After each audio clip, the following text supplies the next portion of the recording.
Welcome to Get Your Mind Right. Today, we're diving into your questions and insights in our mailbag segment. Thanks to everyone who wrote in. Let's open up the mailbag. Johnson here, and welcome back to Get Your Mind Right Mailbag Edition.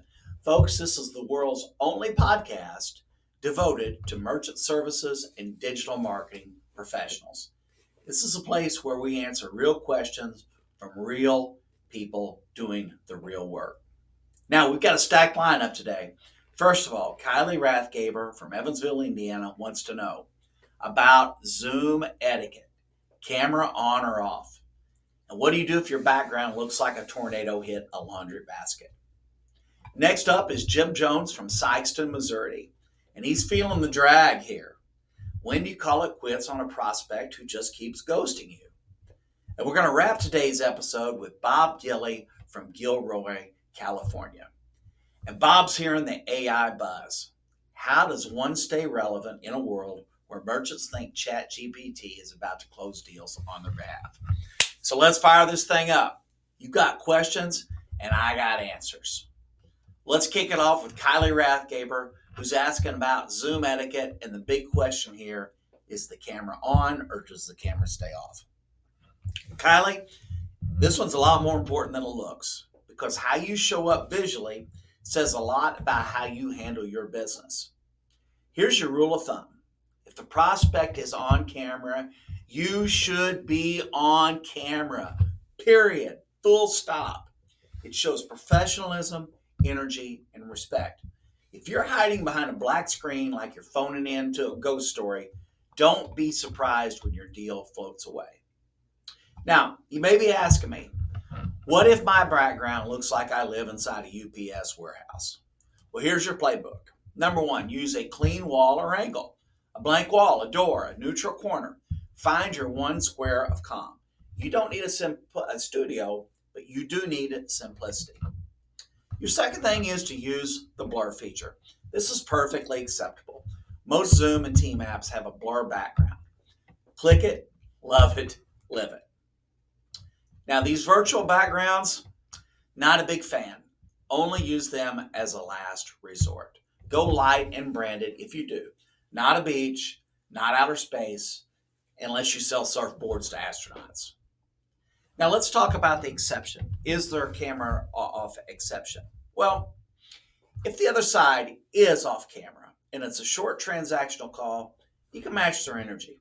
But if it's a pitch, a presentation, or your first impression, even if their camera is off, your camera stays on. You've got to use every tool in your trick bag. And that shows your articulation, that shows your emotion, that shows your conviction. When your camera's off, you lose all of that. Hey folks, this is not Hollywood. You're not auditioning, but your face equals showing that you actually care. Zoom like a pro, even if you're 3 feet away from a laundry. You got that? Thanks for the question, Kylee. Our next question comes from Jim Jones from Sikeston, Missouri. And Jim's wanting to know, when do you walk away from a prospect? Well, Jim, this is $1 million question because time is your currency and not every prospect deserves your energy. But also, let's parse this away from the slow deals because sometimes these slow deals, they just need a better nudge. So let's how to separate the cold from the closed-minded. Let's talk about red flags when it's time to walk. Number one, they go dark after 3 or more quality follow-ups. You've called, you've emailed. Jim, you've left them a voicemail that could win a Grammy. Still crickets. That's not timing. It's probably disinterest. Or they keep asking for information, but they never take the next step. This was a tough one, right? Because they're showing interest, but you can't get them to pull the trigger. If they've asked for a second statement review of their demo or just need the time to think about it a little more for 6 weeks, you're not in pipeline mode anymore. You're in purgatory mode. Another good indicator that it's a time to walk is they begin to argue price before they understand the value. If every conversation intro begins, but my current guy only charges me 1.8%, the price locked. They're not value curious. Unless we can flip the switch on this conversation, it's probably time to walk. Last thing is that your prospect has zero urgency and they ghost you in between calls. If their energy is lower than a sloth on NyQuil, it's probably not a now deal. Archive it, move on, circle back at some time in the future. Now, Jim, when do you keep following up? Well, first of all, if they've engaged before, but timing was the issue, keep them in rotation. Hit them with re-engagement emails or send updates like, hey, we've just helped another industry like yours drop 40 basis points in fees. I thought about you. Would you like me to walk you through how I did that? Respect your insight, but aren't really ready. And this has put them back on the nurture track. You stay visible, you add value, don't press. Or they've said, circle back in a month and they've met it. So, when do we keep following up? What kind of signs is our prospect giving us that they might really want to become a client?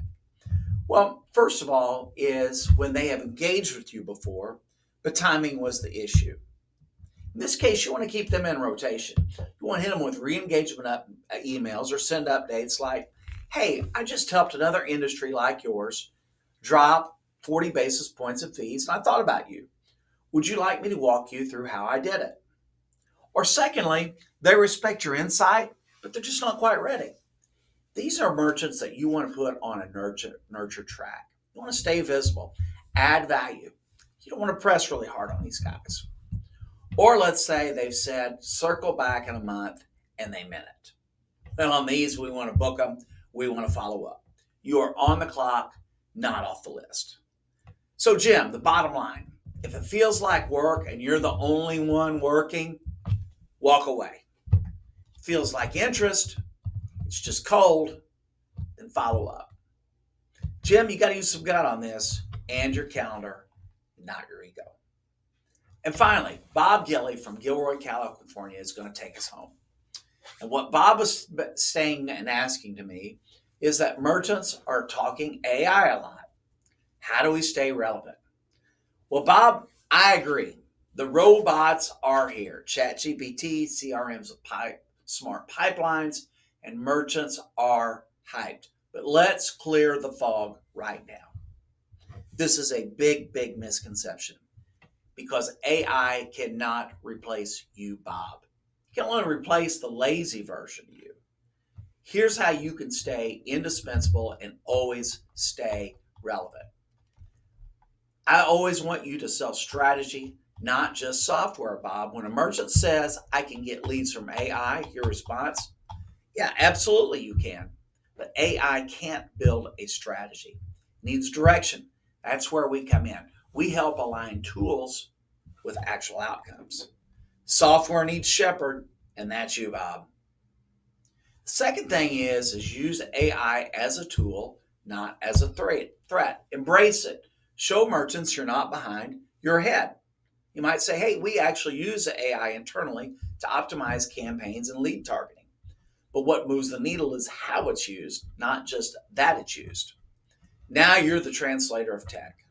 And that is boss hog energy, Bob. Next thing is to offer human insight that they cannot replicate.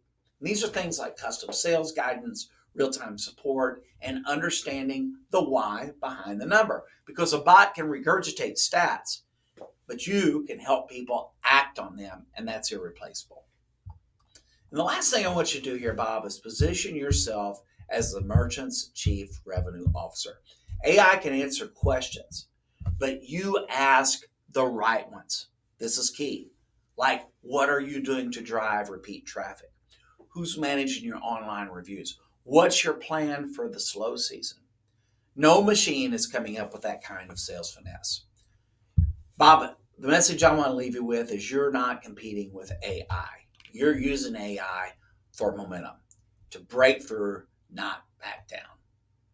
So this is another mailbag in the archives here, and Kylee is turning up her Zoom camera like a boss hog in charge, and Bob's learning how to follow up and when to let it go like a frozen royalty, and Jim is standing tall in the face of AI hype because you don't replace humans like you. You weaponize tools to serve your purpose. So what's next?